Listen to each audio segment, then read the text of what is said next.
Kumusta? Welcome to Jeepney School. I'm Ate Cherry, your ride to Tagalog proficiency. If you're new to my channel and want to learn Tagalog, make sure to start with the Lesson 1 video. If you're a returning language learner, welcome back. Today, we will learn more vocabulary words for extended family members, and we'll also learn how to use possessive pronouns correctly. Our language goal is to use our vocabulary words and possessive pronouns in creating sentences to introduce your family members. So, are you ready? Handa ka na ba? Okay, let's go! Now, let's start with our vocabulary words. First word is pinsan. Pinsan for cousin. Now, let's practice and say pinsan 3 times. Pinsan, pinsan, pinsan. Magaling. Next, we have tío. Tío for uncle.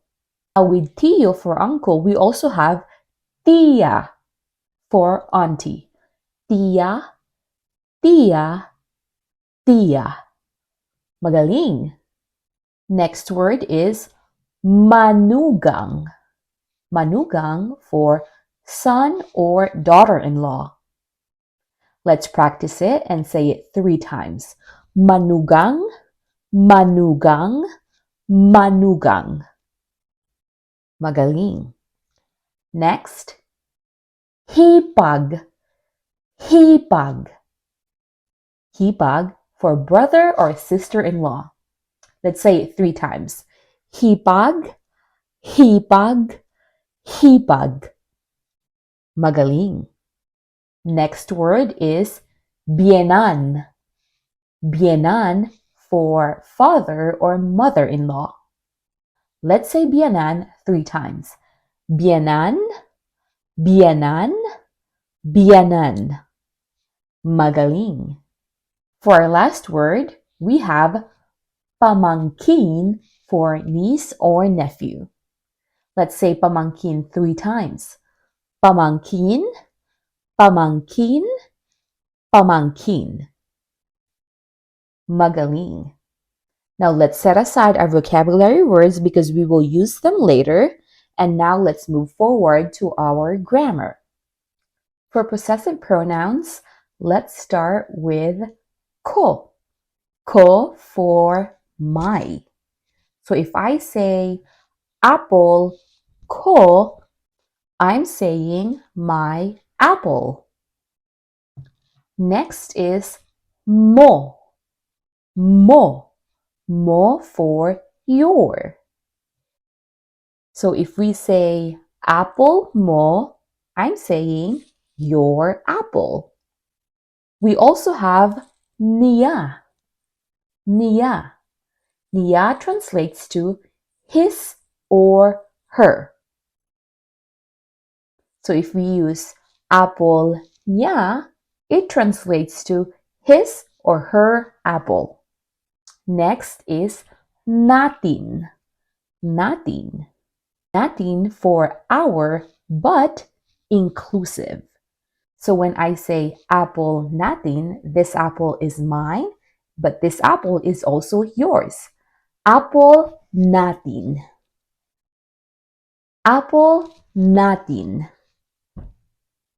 Next is namin. Namin also translates to our, but exclusive. So when I say apple namin, this apple belongs to us, but not yours.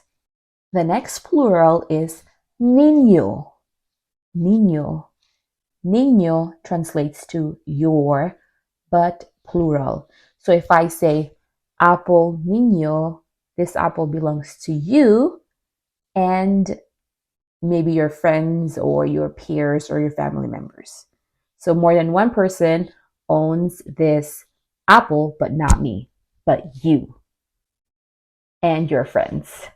Sige? Magaling. Then we also have nila. Nila. Nila for their. Apple nila, their apple. We will create sentences in Tagalog by following this sentence pattern. We will also use the vocabulary words we learned today while incorporating possessive pronouns. Now let's break it down step by step.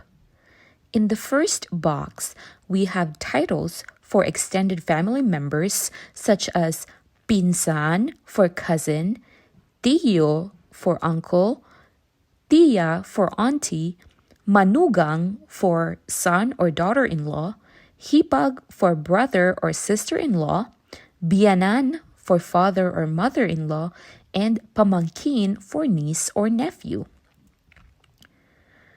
Moving on to the second box, we have possessive pronouns like ko for my, mo for your, niya for his, her, natin for our, inclusive, amin for our, exclusive, ninyo for your but plural, and nila for their.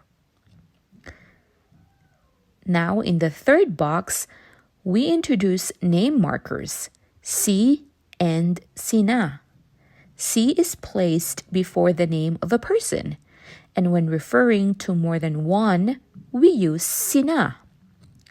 Finally, in the fourth box, there's a blank where you can insert the name of your family member that you want to introduce. Our example here is we will take pinsan with the possessive pronoun ko. We'll use si and then insert the name Jenny. This gives us the sentence pinsan ko si Jenny, which translates to Jenny is my cousin. Another illustration involves the family title pamangkin.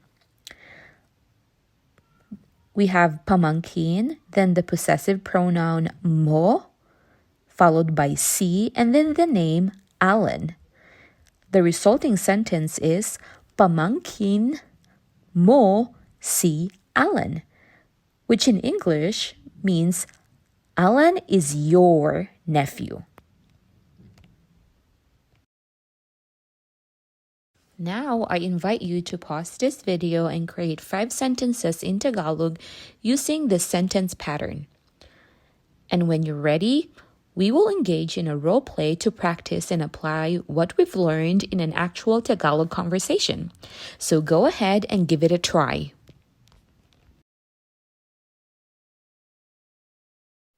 Now let's use these sentences in responding to a real life question.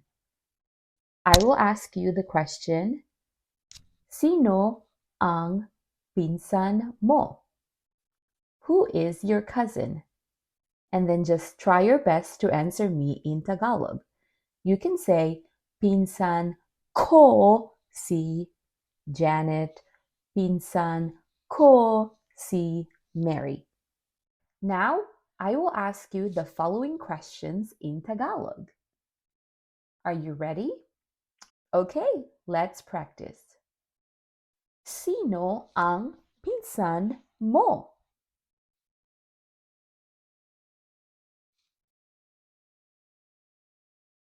Magaling. Sino ang tiya mo?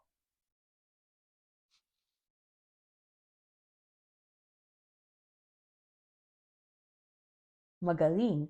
Sino ang tiyo mo?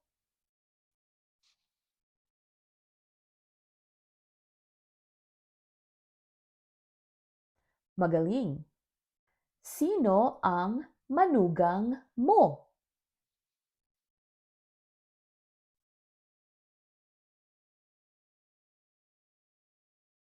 Magaling. Sino ang hipag mo?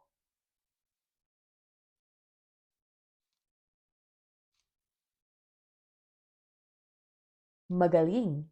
Sino ang biyanan mo?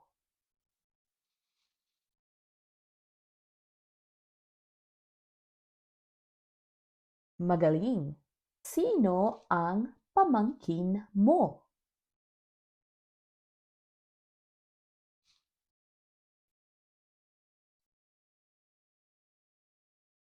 Magaling! Good job! Magaling! You did so well. Now let's switch and ask me the following questions, and I will come up with names and answer you in Tagalog, okay?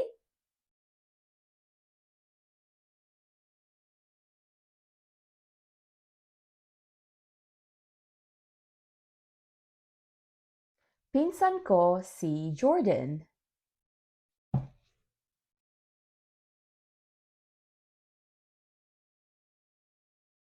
Tiya ko si Josephine.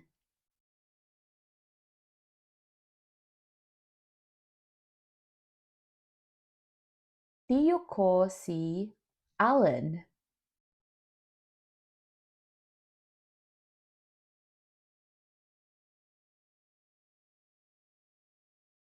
Manugang ko si Kennedy.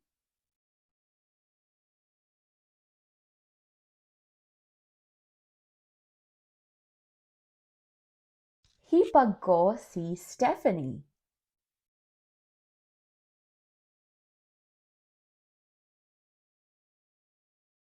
Biyanan ko si Ramona.